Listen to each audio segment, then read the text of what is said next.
समय बड़ी खबर आ रही है।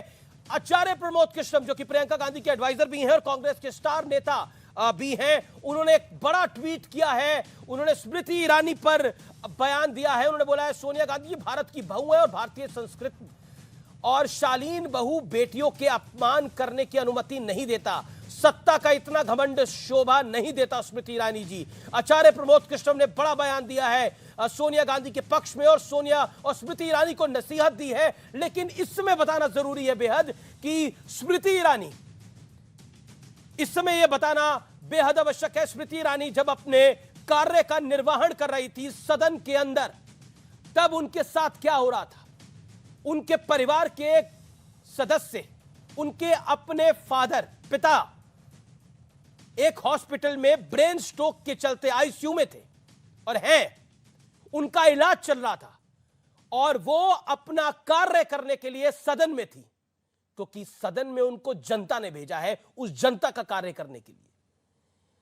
और वो अपने पिता को आज शाम देखने गई हैं, आप सोच सकते हैं। और उसी बीच उनको कहा गया डोंट टॉक टू मी, जिसको लेकर निर्मला सीतारमण और पीयूष गोयल का बयान आया। मेरे साथ डॉक्टर सुधांशु त्रिवेदी है। सुधांशु त्रिवेदी, सोनिया गांधी देश की बहू है, उनके साथ ये शब्द नहीं बोले जाने चाहिए थे। जवाब 30 सेकंड के अंदर जो आचार्य प्रमोद कृष्णम ने कहा है। नहीं, सोनिया गांधी जी सिर्फ देश की बहू नहीं है, उससे बड़ी बात है भारत के लोकतांत्रिक राज परिवार की बहू है। तो उनके लिए हर जगह एक अलग प्रोटोकॉल होना चाहिए, हर जगह एक अलग व्यवस्था होनी चाहिए। और जो उनके मुंह से निकल गया ना कि don't talk to me Smriti Irani के लिए, मैं देखिए एक बात कहूंगा आपसे, तो मैं सोनिया जी का वो दर्द समझ सकता हूं। देखिए वो एक 77 वर्ष की माता है, जिनका एक 51 वर्ष का चिर युवा बेटा है, जिसको चाह कर उन्होंने सोचा राजनीति में स्थापित कर दूं। अरे राजनीति तो छोड़िए, राजपाट गया, पार्टी गई, खानदानी जागीर चली गई अमेठी।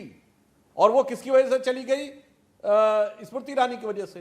तो उनके दिल की जो पीड़ा है, एक कहावत होती है अमीश जी कि प्राणन ते सुत अधिक है या सुतते अधिक प्राण। मतलब एक कहावत कहा जाता है कि दुनिया में सबसे ज्यादा क्या होता है प्यारा, प्राण या बेटा।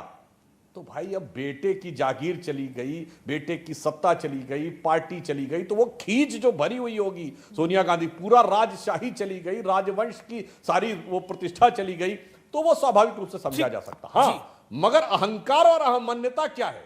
एक वाक्य पूरा कर दूं। आज वनवासी परिवार की एक बेटी भारत के सर्वोच्च पद पर है और इस वर्ग का महत्व जानते क्या है? भगवान राम राजा राम बन के भगवान नहीं हुए थे, जब राजा राम वनवासी राम बने थे तब भगवान हुए थे। मगर उस वनवासी परिवार की बेटी के प्रति इस प्रकार के शब्द बोलने के बाद अहंकार से कहना कि हम माफी नहीं मांगेंगे, यह कांग्रेस का 75 वर्षों में तीसरा सबसे बड़ा क्राइम है, अपराध। क्या पहला था इंडिया इज इंदिरा कहना, पूरा देश एक नेता के बराबर तौल दिया गया, आज तक माफी नहीं मांगी। और यह कांग्रेस के तत्कालीन अध्यक्ष देवकांत बरुआ का बयान था।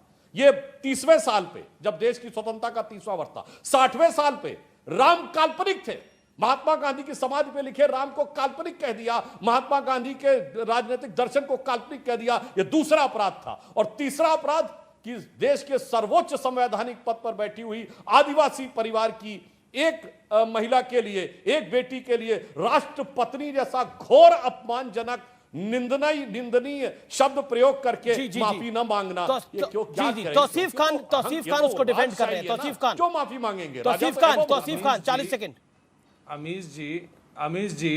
अमीश जी देखिए, स्मृति ईरानी पिछले हफ्ते बहुत बड़ी कंट्रोवर्सी में फंसी थी।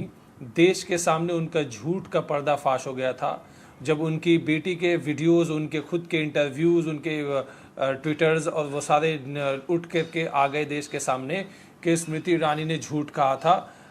अब उनके जो बेटी के जो गोवा में रेस्टोरेंट है उसको लेकर के कि वो एक इलीगल लाइसेंस के बिना चला रही थी। प्लस उसमें आप कर रहे हैं यहाँ पे राष्ट्रपति को राष्ट्रपति कह दिया है, आपको बार के लाइसेंस की चिंता हो रही है। मुझे इस पता, मुझे समझ कंट्रोवर्सी नहीं आता आपको बार की इस चिंता क्यों है? कंट्रोवर्सी से अपने आप को छुपाने के लिए, दिल्ली में शराब की चिंता है, आपको बार की चिंता अपने है। आप को छुपाने के लिए स्मृति ईरानी नहीं, आई थिंक जो मलूक नागर ने बोला है, ओके, स्मृति ईरानी का झूठ सामने आ गया था, इसलिए स्मृति ईरानी इस तरह का मुद्दा अपने ऊपर जो अपनी गलतियों को मलूक नागर कुछ कहना चाह रहे हैं। मलूक नागर, एक सेकंड, ऑडियो डाउन करना पड़ेगा मुझे।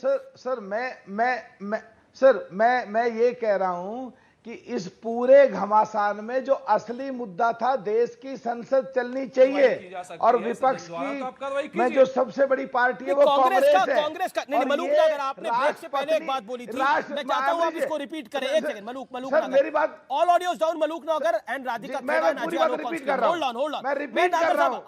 क्या आपने सदन में क्या देखा? देश की जनता को बताइए, रिपीट योरसेल्फ।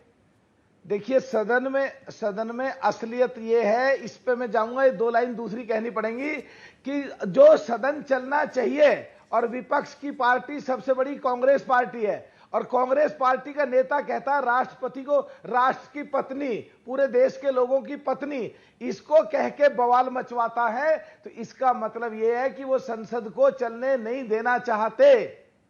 उधर संसद चलनी चाहिए। और आज सदन में क्या हुआ? आप वहां पे मौजूद थे, अभी देखिए मनोज तिवारी, आप सदन में मौजूद थे, क्या हुआ वहां पर? मैं मौजूद था, सदन स्टार्ट हुआ और स्मृति ईरानी जी ने अपने जोर से जोश के साथ कहना शुरू किया कि कांग्रेस माफी मांगे, रंजन माफी मांगे, सोनिया गांधी जी माफी मांगे।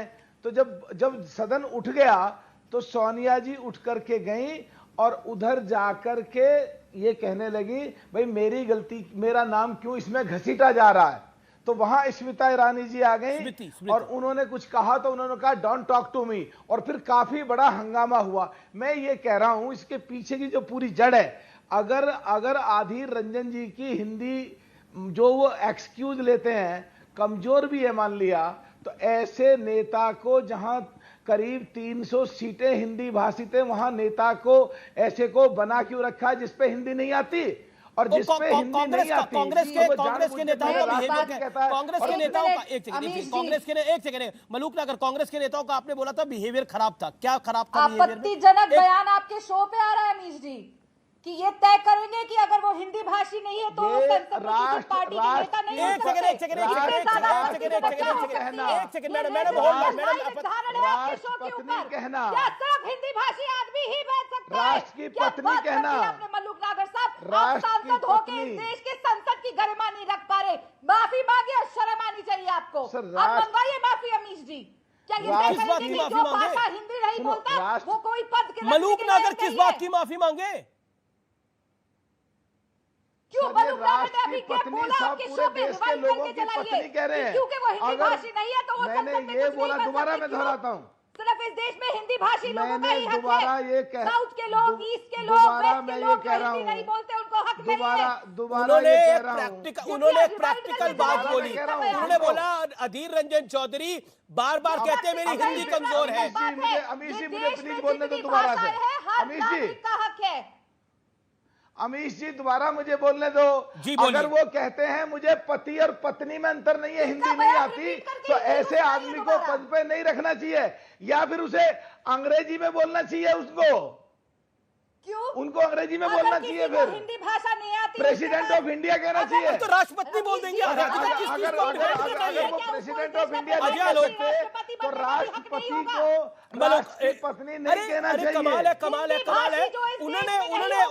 उन्होंने एक सेकेंड, अधीर रंजन चौधरी ने स्टिल रिमेंबर 370 पे डिबेट चल रही थी, उन्होंने बोला अमित शाह सामने बैठे हुए थे, उन्होंने बोला जो एक अंग्रेजी में कहावत है, we want to listen from the horse's mouth, मैं घोड़े के मुंह से सुनना चाहता हूं।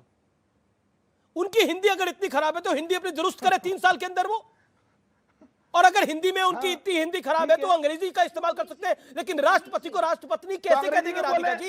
As simple as that. और मलूक नागर, कांग्रेस के सांसदों का लोकसभा में, एक सेकेंड, ये गवाही चल रही है ना, ये बीजेपी के है ना कांग्रेस के है, इसलिए न्यूट्रल है। मनोज तिवारी पे आपने आरोप लगा दिया कि मनोज तिवारी स्मृति ईरानी की साइड ले रहे हैं, बीजेपी की साइड ले रहे हैं। आपकी बात को मैं मानता हूं, एक सेकेंड, नहीं सुनना पड़ेगा राधिका जी, सुनना पड़ेगा राधिका जी, सुनना पड़ेगा, मेरा निवेदन